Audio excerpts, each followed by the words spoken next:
Nous sommes ici, à proximité du PC Drian. Lors de la déclaration de guerre, Émile Drian, bien que dégagé des obligations militaires en raison de son âge, 59 ans, et de son mandat de parlementaire, il réussit à reprendre du service. En août 1914, il est nommé commandant des 56e et 59e bataillons des chasseurs à pied, qui gagnent rapidement la Meuse. Grâce à ses observations du terrain et aux interrogatoires de prisonniers, Drian est convaincu que les Allemands vont lancer une grande offensive sur Verdun. Je pense que le coup de bélier sera donné sur la ligne Verdun-Nancy. Quel effet moral produirait la prise d'une des deux villes ou des deux à la fois? Ce n'est pas bien entendu le commandant d'un petit secteur des Hauts-de-Meuse qui vous écrit. C'est votre collègue qui, depuis 6 mois sur ce front, et le connaissant bien, croit de son devoir de pousser un cri d'alarme. Ces craintes, renouvelées plusieurs fois, restent sans effet. En novembre, les 56e et 59e bataillons de chasseurs s'installent dans le bois des Corps. Nous nous rendons maintenant au poste de commandement.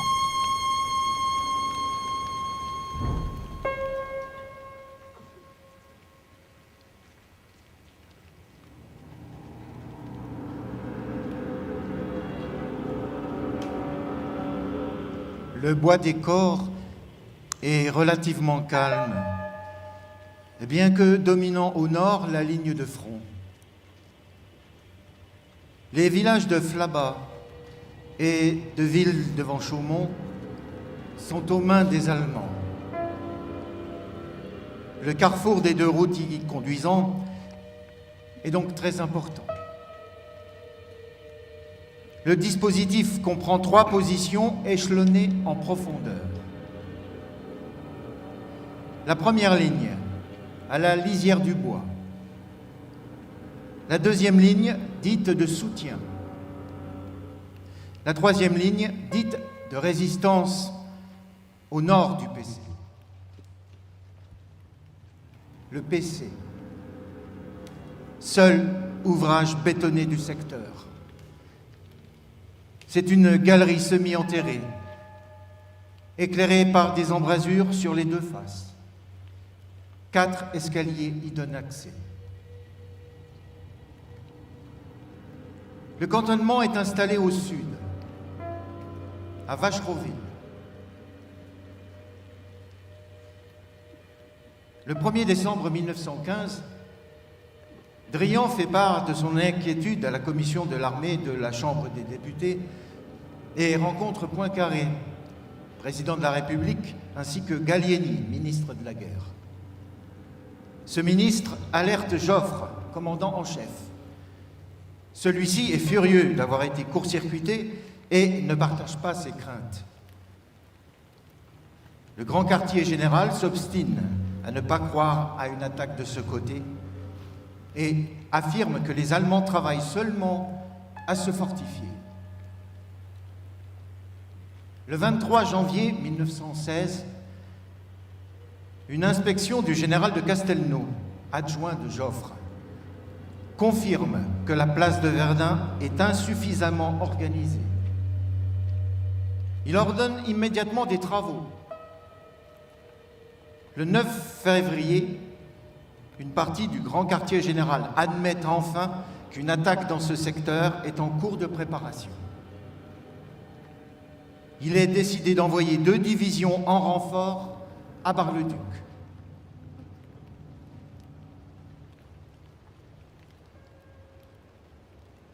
Des déserteurs alsaciens et polonais, ainsi que des prisonniers russes évadés, confirment que tout est en place pour une attaque le 12 février.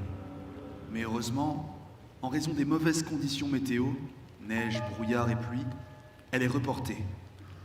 Drian profite de ce retard pour renforcer les positions dans le bois.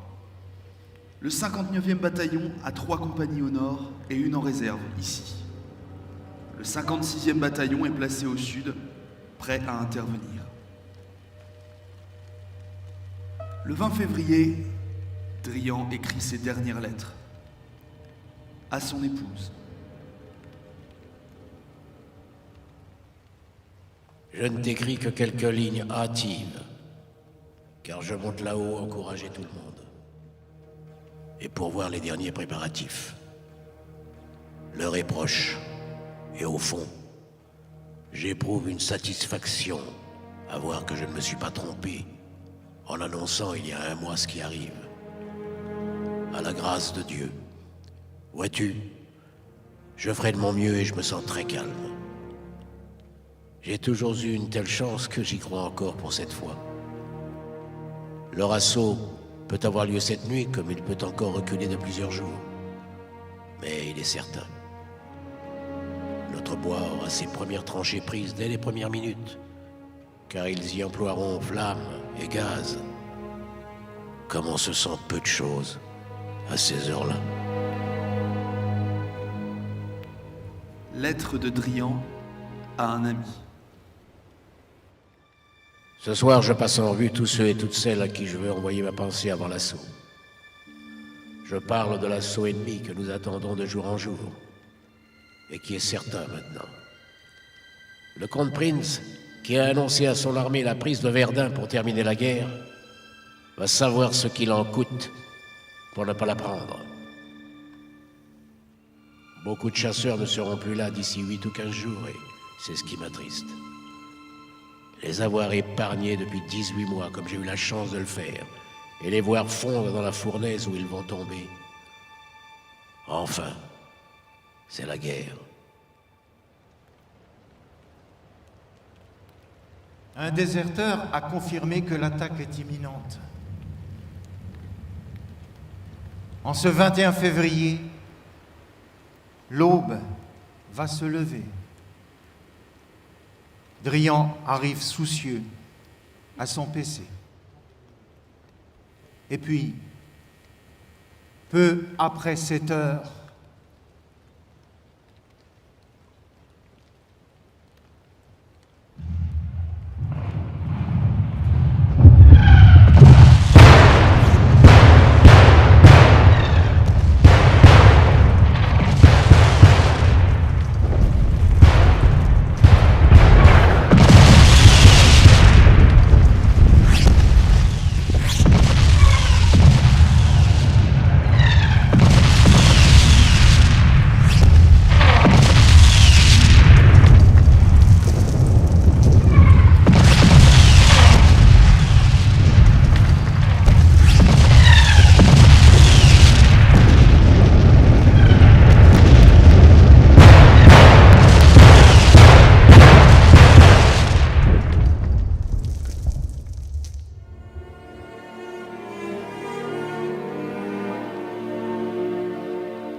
il y a exactement 100 ans,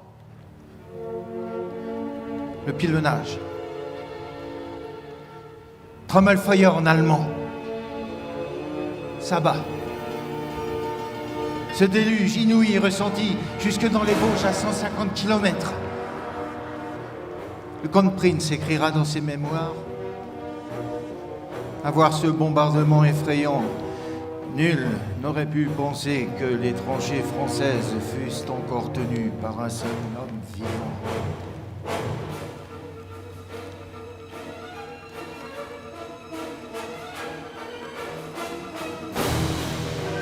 Sur un front d'une douzaine de kilomètres, de Brabant-sur-Meuse à Orne, 1400 canons et mortiers vomissent sans discontinuer environ 1 million d'obus en 9 heures.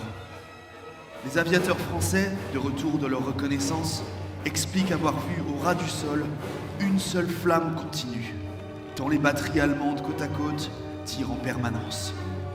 Près de 400 canons sont concentrés sur le bois des Corps, à l'ouest sur le bois d'Aumont et à l'est sur les bois Lecomte de Ville et l'Herbebois.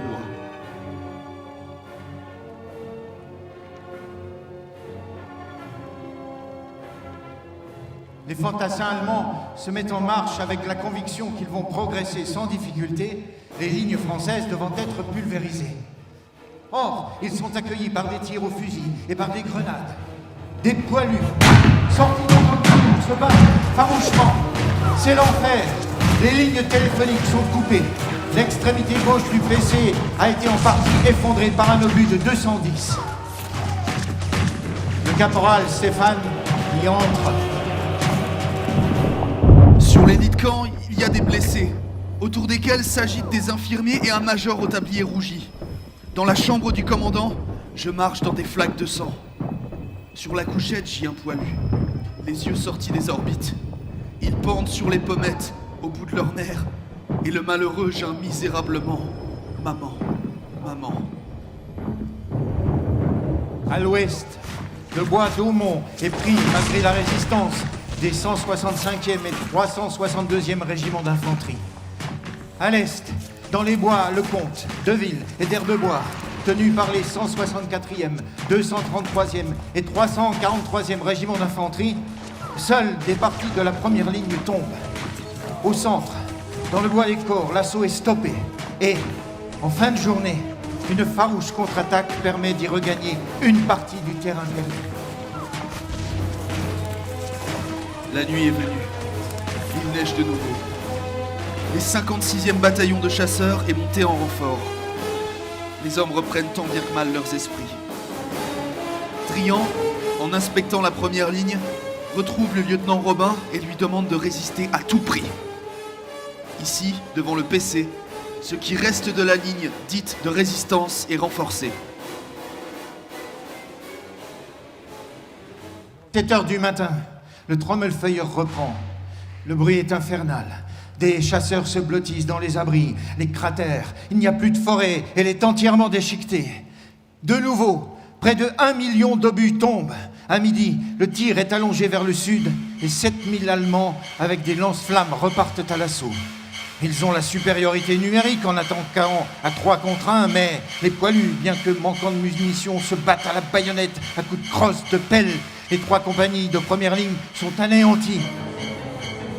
Le capitaine Seguin a le bras arraché. Pour arrêter l'hémorragie, un de ses compagnons lui fait une ligature avec le cordon de son brodequin.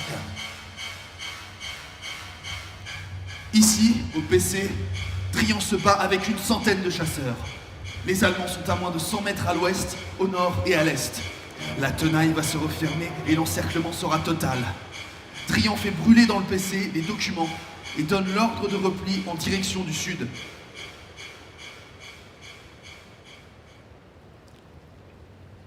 Nous allons maintenant suivre le parcours des derniers survivants des 56e et 59e bataillons de chasseurs à pied.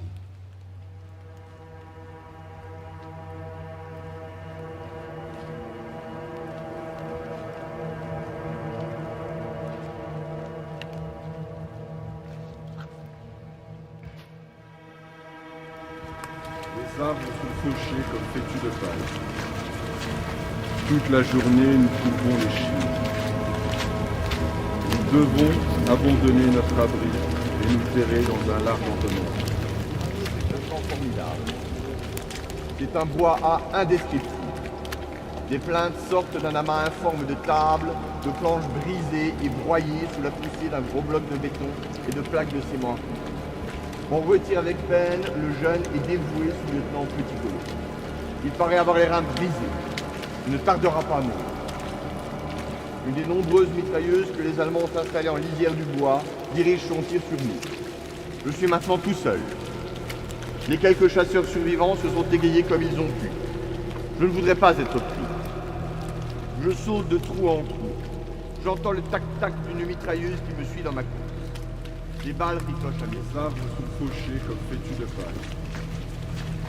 Toute la journée, nous coupons les chines. Nous devons abandonner notre abri et nous terrer dans un large entonnoir.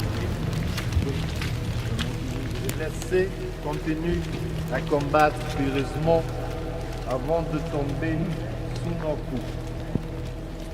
C'est un incroyable chaos de débris humains.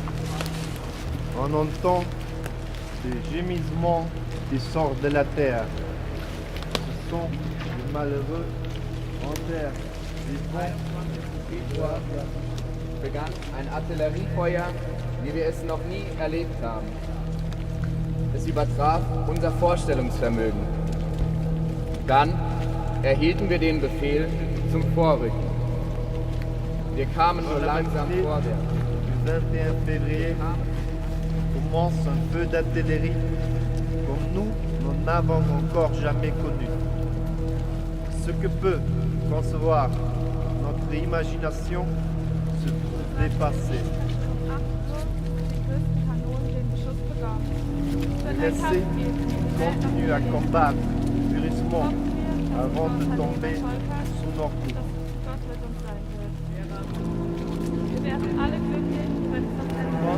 Plus nobles et des plus précieux que moi sont tombés. Tu le sais, je mourrai du mauvais grâce. Mais c'est là et dépend pas de moi.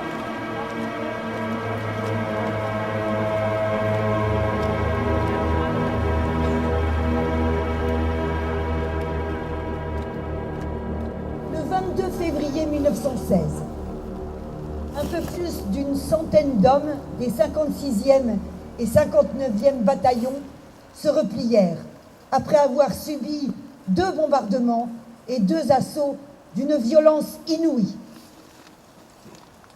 La retraite se fit en 3 groupes. Drian partit en fermant la marche du second. Le commandant Renoir partit avec le 3e groupe. À 100 mètres d'ici, Drian fut tué, puis Renoir.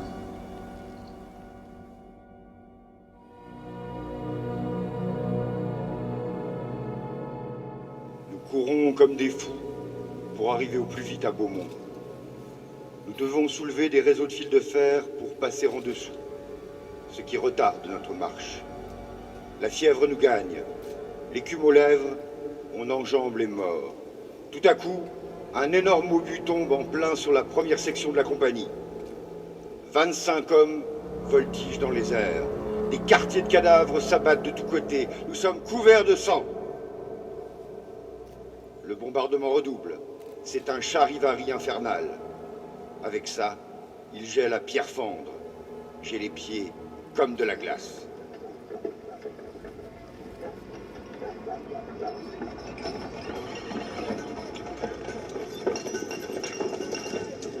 En 1913, Beaumont en Verdunois compte 185 habitants. Parmi ceux-ci, 10 agriculteurs, 2 coquetiers, un maréchal ferrant, 3 cafetiers et un tourneur sur bois. Le 21 février 1916, le déluge d'acier et de feu atteint l'église et les maisons. Le lendemain, en fin d'après-midi, arrivent les survivants des 56e et 59e bataillons de chasseurs à pied. Ils croisent des renforts qui viennent prendre position ici. Le 24 février après-midi, les Allemands s'emparent enfin de Beaumont.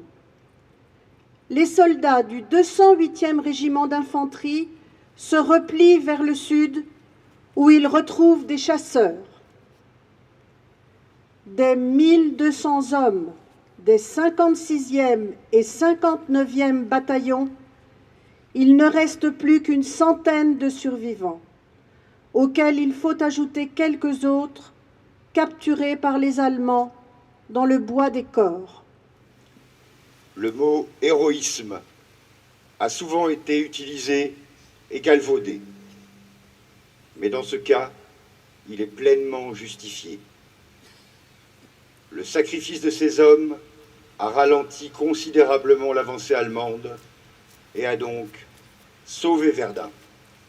En 1917, les Français tentent de reprendre Beaumont en vain. Il n'est libéré que début novembre 1918 par les Américains. Ce n'est plus qu'un champ de ruines. Il est alors décidé qu'il ne sera pas reconstruit. Toute la commune est classée en zone rouge. Beaumont est déclaré mort pour la France, avec 8 autres villages du secteur de Verdun.